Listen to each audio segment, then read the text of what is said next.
of the scar of his appendicite.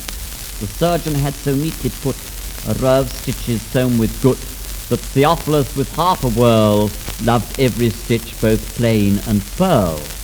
One day as he sat in his tub, he gave his favourite spot a rub. To his surprised delight he found the catgut made a Chrysler sound. And so next day he bought a bow and started playing sweet and low, and in a week could play the air of Deep Purple and the Maiden's Prayer. The BBC soon got to hear and called for Theo to appear and said that he and his incision must both appear in television.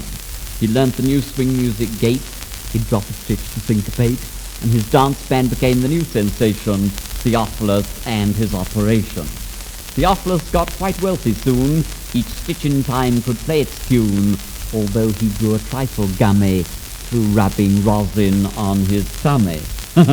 Rather a sticky ending to that one, launches off into Odd Ode number 2.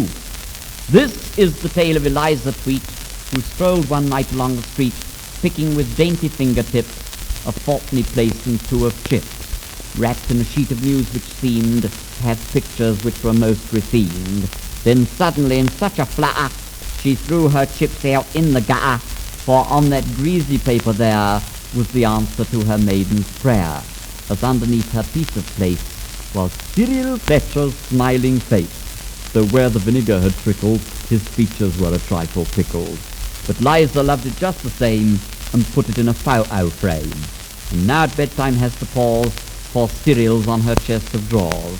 She turns his face round the wall, while she takes off her wherewithal, then dons her nightie neat and plain, and shyly turns him round again. And then she murmurs, "Good night, Jack," and kisses where a chip has stuck, which mars his classic lips so chaste, and gives them such a funny taste. And then she tells him she'll be true, and swears he answers, "I kid you," then jumps in bed to take her rest, with Cyril clutched against her breast, and whispers, "Now I hope to be dreaming, oh my love, of thee."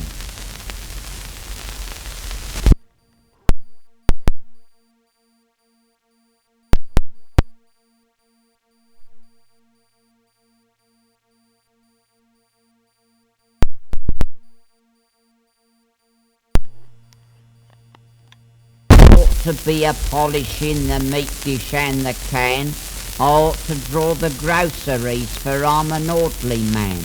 But what's a bloomin' ration call, and what's a pot and pan, when I'm dreaming, oh my darling love, of thee?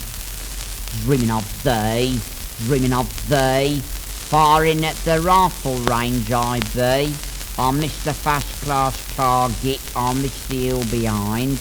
I nearly shot the sergeant, which wasn't very kind. The officer, he swears at me, but really I don't mind. I'm dreaming, oh my darling love, of thee. Dreaming of thee, dreaming of thee. Blokes don't know what's coming over me. Fellas think I'm balmy. The major says it's drink. The officer, he swears at me and shoves me into clink. The sergeant called it laziness, so gave me time to think and dream again, my darling love, of thee.